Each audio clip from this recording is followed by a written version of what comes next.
Dan inilah firman Tuhan sebagai pembukaan pada kebenaran firman Tuhan di video ini. Markus pasal yang pertama 14 sampai dengan 15. Sesudah Yohanes ditangkap, maka datanglah Yesus ke Galilea memberitakan Injil Allah. Dan ini Injilnya yang saya mau garis bawahi untuk setiap jemaat Tuhan yang mendengarkan khotbah ini. Kata Yesus, waktunya telah genap, kerajaan Allah sudah dekat. Bertobatlah dan percayalah kepada Injil. Nah, jadi sebenarnya pernyataan kerajaan Allah sudah dekat itu disampaikan bahkan oleh Yesus itu sendiri ketika dia datang di dunia. Nah, yang saudara mengerti adalah akhir zaman memang dimulai pada masa ketika Yesus datang ke dunia. Dia dilahirkan, dia mengalami penyalipan, dia mati, dibangkitkan, dan dia naik ke sorga. Maka itu adalah bagian dari awal akhir zaman. Karena kalau saudara belajar lebih spesifik lagi, Yesus banyak bercerita bahkan sebelum kematiannya. Dia banyak mengingatkan murid-murid tentang bagaimana akhir zaman akan terjadi dan melanda umat manusia. Tapi sebenarnya saudara, akhir zaman yang lebih ingin saya ajak jemaat renungkan sebenarnya bukan bagaimana akhir zaman itu, bukan oh ini perangnya, inilah tanda akhir zaman, nanti akan ada Armageddon, ini nanti akan ada wabah penyakit, kelaparan, gempa bumi dan sebagainya. Yes, itu tanda-tandanya dan Alkitab mengatakan itu sebagai referensi untuk kita mulai berjaga-jaga untuk mempersiapkan diri. Artinya pertanyaan sesungguhnya dari sebuah akhir zaman adalah, engkau siap atau tidak siap? Pak, Bu, wabah ini kan menunjukkan bahwa Allah mengizinkan keadaan yang buruk bahkan kepada orang-orang yang hidup di dalam Tuhan. Sudah dengar sendiri kan, hamba-hamba Tuhan, mereka terjangkit positif sampai akhirnya mengalami kematian. Nah, pertanyaannya bagi setiap kita, taruhlah benar, wabah ini adalah bagian dari akhir zaman, Yesus akan datang kedua kali. Pertanyaannya, engkau siap gak? Karena sejauh apapun pengetahuan saudara tentang akhir zaman, kalau masa itu datang dalam hidup saya atau hidup saudara dan engkau tidak siap, omong kosong. Karena nanti ketika kita dipanggil Tuhan, ketika masa akhir itu datang, ketika saya dan saudara berhenti menghembuskan nafas, malaikat nggak tanya sejauh mana pengetahuanmu tentang akhir zaman. No, cuman ada dua istilah yang Alkitab pakai: engkau hamba yang baik atau engkau hamba yang jahat. Karena itu saudara, di tengah keadaan seperti ini, apa yang dimaksud, apa yang ingin saya sampaikan tentang bertobatlah, bahwa kerajaan Allah sedekat. Nah, yang pertama, bagaimana kita menyingkapinya saudara? Karena orang itu menyingkapi akhir zaman itu seringkali betul-betul sampai jelimet ya. Saya ingat masa-masa memasuki tahun 2000 milenial, orang-orang mulai bahkan di sebagian besar dunia barat mereka mulai menyerukan Y2K atau years to kilo, keadaan yang sangat kacau. Bahkan di Indonesia juga masuk berita-berita bahwa nanti perpindahan tahun ke 2000, komputer akan mengalami error besar, akan terjadi kerusakan pada banyak sistem termasuk mati lampu, listrik dan lain sebagainya. Yang bersangkut paut dengan komputer akan mati. Orang mulai sibuk cari lilin dan nothing happen. Sekarang kita ada di 2020. Dan saya mau bilang kepada setiap saudara, Tuhan ada di setiap musim. Yes, kali ini musim yang terjadi adalah wabah, penyakit corona. Dan itu menghancurkan banyak hal. Dan saya percaya betul, sebagian dari saudara yang menyaksikan video ini, engkau ada dalam keadaan yang sangat terpuruk. Mungkin bukan karena penyakitnya, tapi mungkin karena ekonomimu yang sedang dihancurkan akibat wabah ini. Tapi saya mau tetap katakan, Pak, Bu, ada hal yang baik selama engkau berpengharapan. Kenapa? Dia Allah yang tidak pernah mengecewakan orang yang berharap kepadanya. Yang pertama, apa sih yang perlu kita siapkan?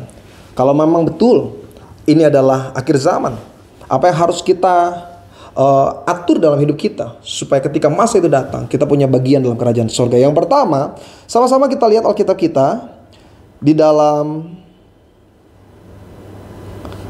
2 Korintus pasal yang ketiga, 2 Korintus pasal yang ketiga, ayatnya yang ketiga. Satu ayat ini akan menjadi poin yang pertama pada kesempatan video khotbah kali ini. Sama-sama kita buka 2 Korintus pasal yang ketiga, ayatnya yang ketiga. Mari, saudara bisa lihat di layar video ini. Saya bacakan. Karena telah ternyata bahwa kamu adalah surat Kristus yang ditulis oleh pelayan kami. Ditulis bukan dengan tinta, tetapi dengan roh dari Allah yang hidup. Bukan pada loh-loh batu, melainkan pada loh-loh daging, yaitu di dalam hati manusia. Pendeta, apa hubungannya ayat ini dengan mempersiapkan diri di akhir zaman? Yang pertama, yang harus disiapkan dalam hidup saya dan hidup saudara sebagai orang percaya adalah ketika kita siap menjadi terang dan garam dunia, atau menjadi Injil yang terbuka.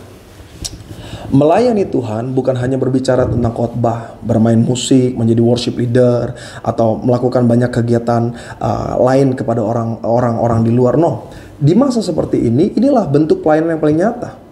Engkau mulai pelayanan di tengah keluargamu sendiri. Pak, Bu, kita ini kalau di gereja, nggak ada yang kenal kita.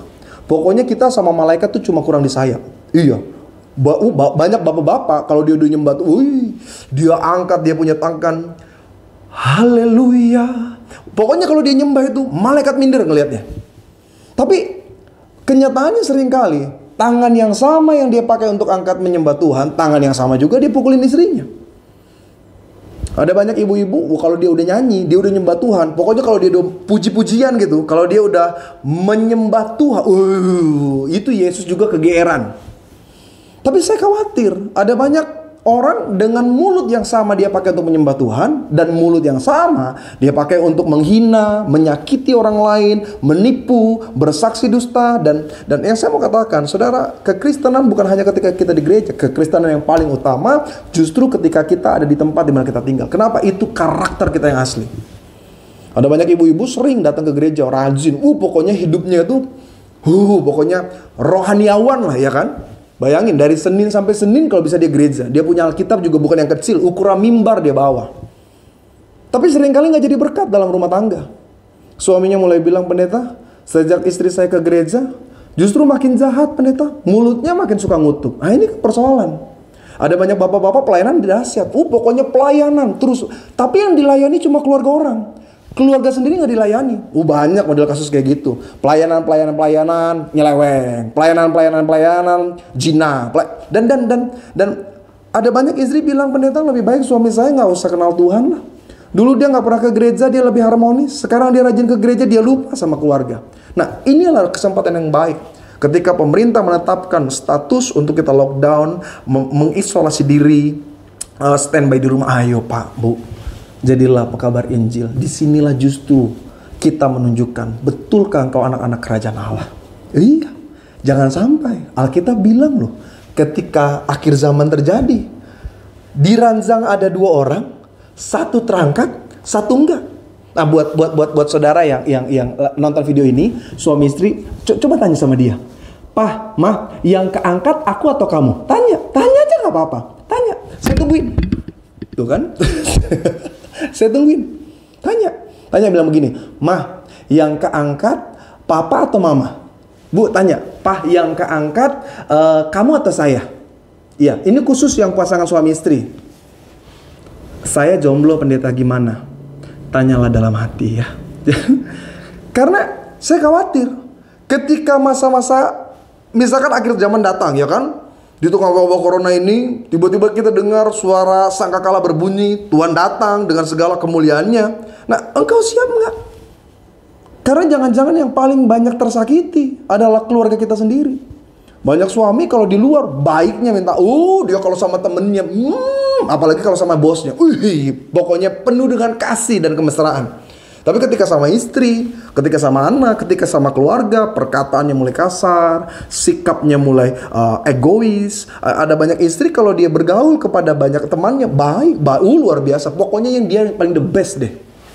Kalau makan juga kalau bisa orang lain kenyang duluan. Tapi beda kalau di rumah. Dia kalau makan sendiri. Lakinya belum makan juga dia gak peduli. Nah, coba deh saudara, di masa seperti ini mari sama-sama coba kita mulai ubah diri kita. Coba jadi Injil yang terbuka, bukan dengan ayat-ayat. Saya nggak lagi bilang keluarga di dalam Tuhan bangun pagi langsung Yohanes 3 ayat 16. Karena enggak. Dimulai aja dulu dengan perkataan yang lebih lembut. Dengan apa ya? Dengan kasih yang nyata. Suami memperhatikan istri, istri memperhatikan suami. Karena di masa stay at home ini konflik rumah tangga itu luar biasa. Iya, saudara udah lihat jokesnya kan? tingkat kemacetan berkurang drastis, kriminalitas tidak seperti dulu. Yang paling tinggi adalah tingkat keributan rumah tangga. Tapi buat kita keluarga-keluarga Kristen, inilah saatnya kita menunjukkan kerang Kristus, kasih Tuhan melalui hidup kita. Karena itu Pak, Bu, apa yang membuat kita menjadi Injil-Injil yang terbuka? Bagaimana benar-benar kita seperti yang tertulis dalam Korintus pasal yang ketiga, bahwa kita adalah surat Kristus. Yang pertama adalah dengan kesabaran. Sama-sama bilang sama saya, sabar. Bisa? Sabar. Saya perhatikan salah satu persoalan dalam kekristenan gini. Banyak orang ketika bicara tentang doa dahsyat. Pokoknya kalau dia doa itu, yang lain udah mulai berhenti, dia masih terus berdoa. Dia kalau berdoa tuh pokoknya dahsyat luar biasa. Ada orang yang kalau bicara tentang firman, tafsirannya mantap. Dia ngerti. Orang lain cuma tafsir secara hati dan pikiran, dia mulai tafsir pakai bahasa Ibrani, Yunani. Ada banyak orang kalau bicara tentang puasa, luar biasa. Dia puasa bahkan bisa lebih banyak daripada orang Kristen pada umumnya. Tapi salah satu yang paling sering kita gagal adalah masalah sabar. Saya mau tanya sama jemaat Tuhan. Ini pertanyaan yang paling sering saya tanya sama jemaat Tuhan. Pak, Bu, sabar itu ada batasnya nggak? Apa? Sabar. Sabar itu ada batasnya nggak? Iya, saya percaya sebagian saudara pasti waktu nonton video ini bilang, ya ada dong pendeta, namanya juga kita manusia. Jadi saya mau kasih tahu sama jemaat, kalau saudara bilang sabar ada batasnya, itu artinya bukan sabar, itu namanya dipendem. Sama kayak orang tua ngedidik anaknya, waktu lagi belajar di rumah, iya kan, saudara yang ngajarin anak di rumah ngerti kan maksud saya tentang sabar ada batasnya. Pertamanya kita mempersiapkan hati dengan kelembutan. Sayang, ini dikali ini bisa? Nggak, coba lihat ini. Ini nadarnya mulai tinggi. Ini dikali, nih coba lihat lagi. Nggak, coba lihat lagi. Nggak, ya, ulang ya. Ini di on. Sama lo kayak bapak lo. Nah, itu. Iya. Ada banyak orang tua di masa-masa seperti ini dulunya nggak pernah pukul anak. Sekarang dia mulai lihat anaknya kan. Dulu kan dia cuma lihat sebelum berangkat kerja dan sesudah pulang kerja. Sekarang dia dari pagi sampai malam. Dan dia mulai kehilangan kesabaran. Pak, Bu, sabar itu kalau dibilang orang ada batasnya, ya buat saya sebagai hamba Tuhan itu bukan sabar, itu namanya dipendem. Lihat aja ntar. Lihat aja ntar. Awas aja. Itu namanya bukan sabar, itu namanya dipendem. Jadi maksud pendeta apa dong tentang sabar? Saya percaya sabar di dalam kekristenan maknanya lebih besar. Maknanya lebih besar. Sungguh loh saudara. Kesabaran itu kan sesuatu yang sangat menguji karakteristik manusia.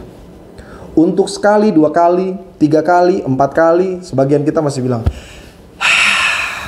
tapi ketika itu terus berulang dan seakan-akan tidak ada perubahan, orang bisa mengalami keributan, dia keluar lagi karakter lama. Kenapa? Persoalannya sabar. Pak, Bu, ayo. Menjadi Injil yang terbuka dalam rumah tangga tidak dimulai dari banyaknya firman yang kau ketahui. Dimulailah dari kata sabar. Sama-sama hari ini bilang dengan lembut, sabar. Apa pentingnya pembahasan tentang kesabaran dalam kehidupan kita di masa-masa seperti ini? Sederhana, karena setan ingin merusak apa yang baik yang ada di tengah keluarga kita. Pak, Bu, keluarga ini pondasi dasar loh. Ini yang membuat kita bisa bertahan atau kita tidak bisa bertahan. Saudara bisa bayangkan nggak? Ketika masa-masa yang sukar datang, persoalan yang besar coba menimpa keluarga kita. Tetapi keluarga kita adalah satu kesatuan, keharmonisan yang baik, dalam kasih Kristus. Masalah itu akan terus berlalu dan kita akan keluar sebagai pemenangnya. Tetapi sebaliknya, ketika keluarga tidak bisa bertahan, pondasi ini penuh dengan keretakan, keributan setiap. Aduh, bener deh Pak, Bu. Udah lagi begini, pakai ribut-ribut.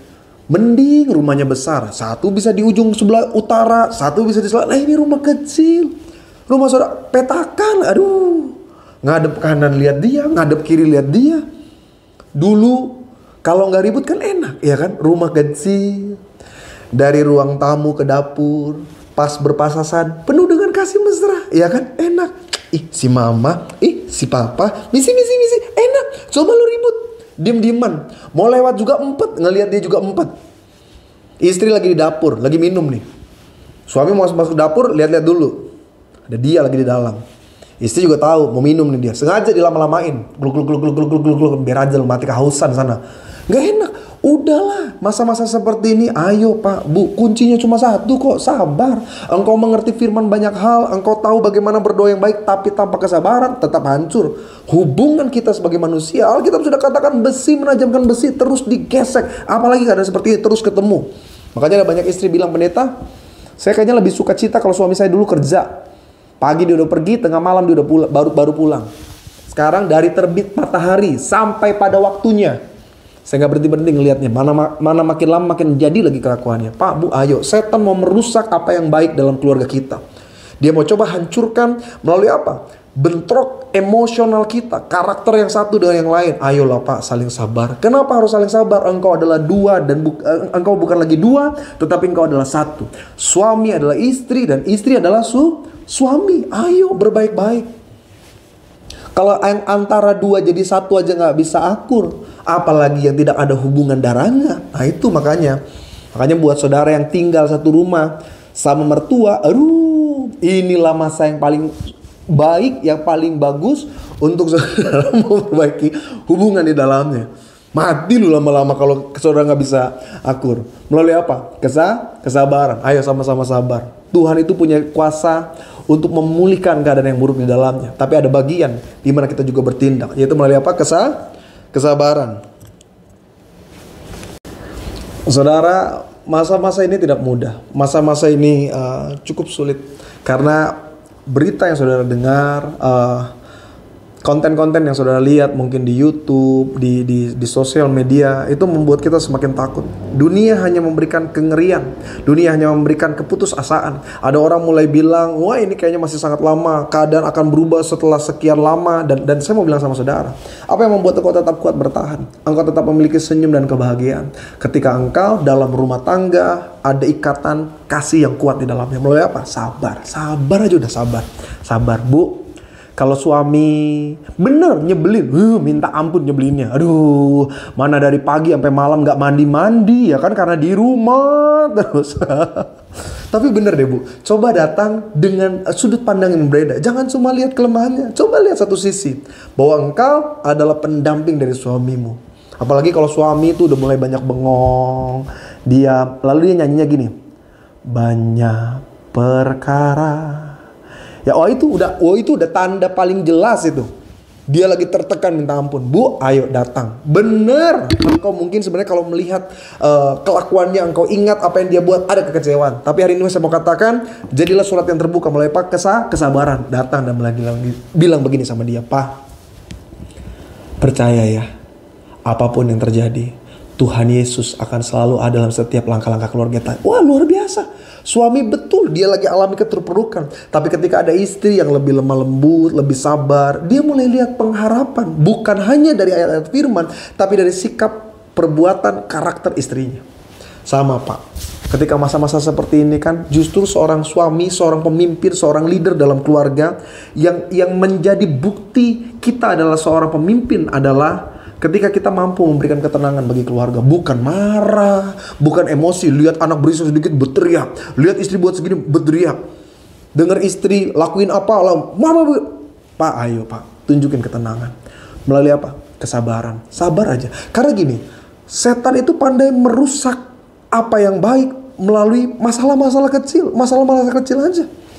Karena orang yang gak sabar adalah orang-orang yang gak kuat. Orang-orang yang akan mengambil keputusan yang sia-sia. Kenapa orang bilang cerai aja? Seperti berita-berita yang kita dengar. Semakin besar wabah yang terjadi, malah tingkat perceraian semakin besar. Karena orang gak kuat. Akhirnya orang mengambil keputusan yang sia-sia.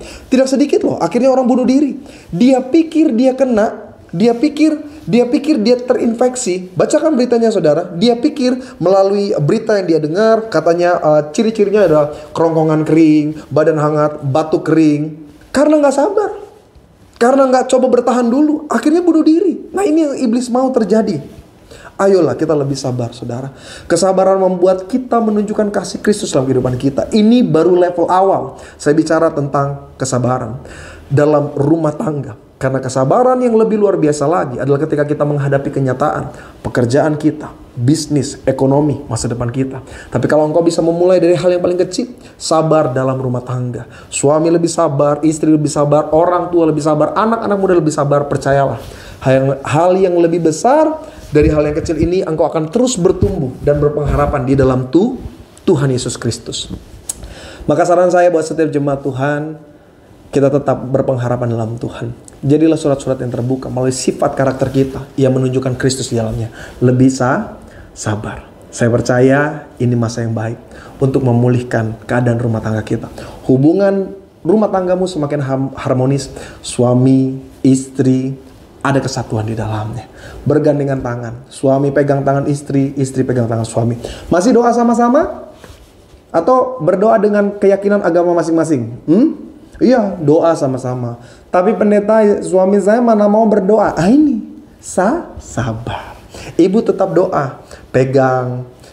Kalau dia nggak mau diajak doa, pegang aja salah satu bagian tubuhnya, tangannya ke, kakinya ke, punggungnya, sambil bawa dalam doa dengan sabar. Karena ada banyak istri juga doa dengan darah tinggi. Dia pegang suaminya, dia bilang, Tuhan, Engkau Allah yang sanggup mengubahkan suamiku, Tuhan. Engkau lihat kedegilan hatinya, tidak mau ikut berdoa bersama dengan pasangannya. Dan hari ini aku doa dalam nama Yesus. Kalau Tuhan tidak sanggup menjamah hatinya, jamah jantungnya juga. Itu doa, tapi tidak dengan kesabaran. Doa dengan sabar, pelan-pelan aja. Pak, ayo ajak anak-anak. Betul, anak-anak seakan-akan sulit sekali. Kan kita kalau ngelihat anak-anak seringkali dia lebih bisa dididik sama orang daripada dididik sama kita. Tapi justru disinilah momen-momen kita untuk sabar. Lihat kelakuan anak, lihat keadaan rumah tangga dengan sudut kacamata yang berbeda. Saudara tahu nggak? Ada satu hal yang cukup menarik dan ini menjadi pembelajaran pribadi bagi saya. Kalau saudara tahu ada keluarga yang viral karena anak mereka banyak sekali. Ya, salah satu keluarga, ya adalah pokoknya. Saudara bisa searching lah di Google. Jadi yang menarik, satu kali keluarga ini dipanggil dalam satu acara di TV.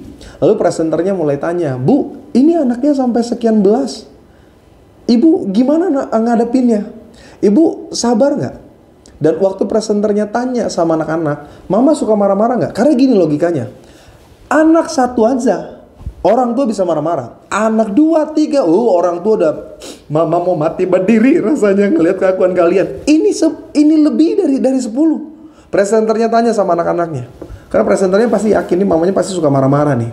Tapi waktu ditanya anak-anaknya bilang begini, enggak, Mama nggak pernah marah-marah. Terus ditanya, apa rahasianya? Ibunya bilang begini, saya kalau ngelihat anak saya habis mandi, selesai mandi lalu dia kotor lagi, saya cuma ngelihat, ya itu lucu. Itu sebuah hal yang unik.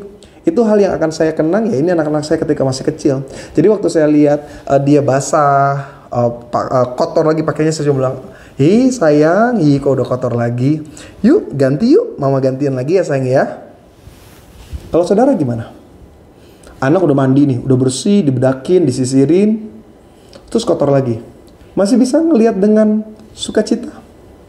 Sayang, kok kotor lagi? Habis kamu hari ini juga. Mama hajar. Ayo saudara, mari sama-sama kita belajar untuk lebih sabar. Saya rindu sekali bisa bertemu langsung dalam sebuah ibadah dengan saudara.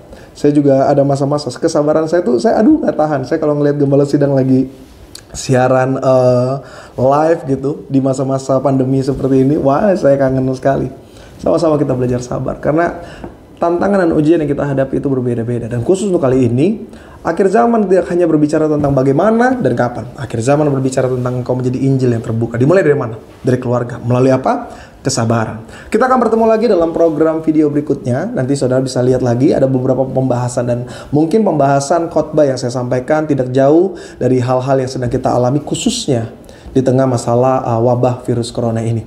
Mari saudara yang terkasih dalam Tuhan, kita akan akhiri kebenaran firman melalui doa kita bersama-sama.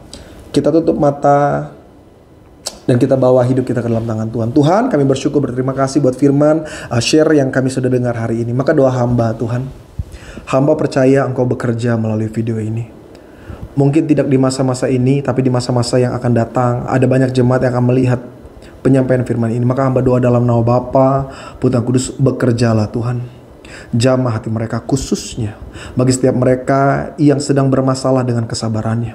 Karena seringkali kesabaran membuat kami mengambil keputusan yang sia-sia. Kesabaran yang tidak terkendali merusak rencana Tuhan yang baik dalam hidup kami. Karena itu hamba doa dalam nama Yesus, Tuhan jamah dan Tuhan ubahkan. Karena kami percaya Tuhan, di tengah tantangan kesulitan ini sebenarnya ada satu hal yang baik yang Tuhan mau nyatakan bagi kami. Asal saja kami mau melakukan yang sesuai dengan firman Tuhan. Maka kami doa dalam nama Yesus kepada setiap suami-suami yang menyaksikan video ini, Tuhan berikan kesabaran. Buat istri-istri yang menyaksikan video ini, Tuhan berikan kesabaran. Orang-orang tua yang sedang menyaksikan video ini, Tuhan berikan kesabaran. Anak-anak muda yang sedang menyaksikan video ini, Tuhan berikan kesabaran. Karena sesungguhnya kesabaran yang dialami oleh setiap jemaat Tuhan berbeda-beda. Apapun yang sedang mereka hadapi, khususnya untuk rumah tangga di masa-masa lockdown seperti ini, Tuhan berikan damai sejahtera. Suami punya hati Kristus, istri punya hati Kristus, anak-anak punya hati Kristus, orang tua punya hati Kristus. Sehingga apa yang baik, apa yang menjadi rencana Tuhan mulai terjadi nyata dengan luar biasa. Di dalam nama Bapa, Putra, Kudus, kami memperkatakan berkat bagi gembala sidang kami, Bapak Pendeta Helmianto sebagai pemimpin dari gereja GBI HMJ, bersama dengan Ibu Gembala Pangmingsu, bersama dengan anak-anak, mantu, juga cucu-cucu. Berkat penyertaan perlindungan Tuhan sempurna. Diberkatilah juga para pengerja, diberkatilah para hamba-hamba Tuhan yang melayani di gereja ini. Bahkan setiap hamba-hamba Tuhan, setiap gereja dimanapun di masa seperti ini, Tuhan menyertai sehingga kuasa Tuhan memulihkan bangsa kami. Di dalam nama Bapa, Putra, Kudus, berkat dan kebaikan Tuhan menyertai setiap kami. Bersama-sama jemaat Tuhan yang menyaksikan video ini, kita katakan amin. Haleluya, puji Tuhan. Shalom. Tuhan Yesus memberkati.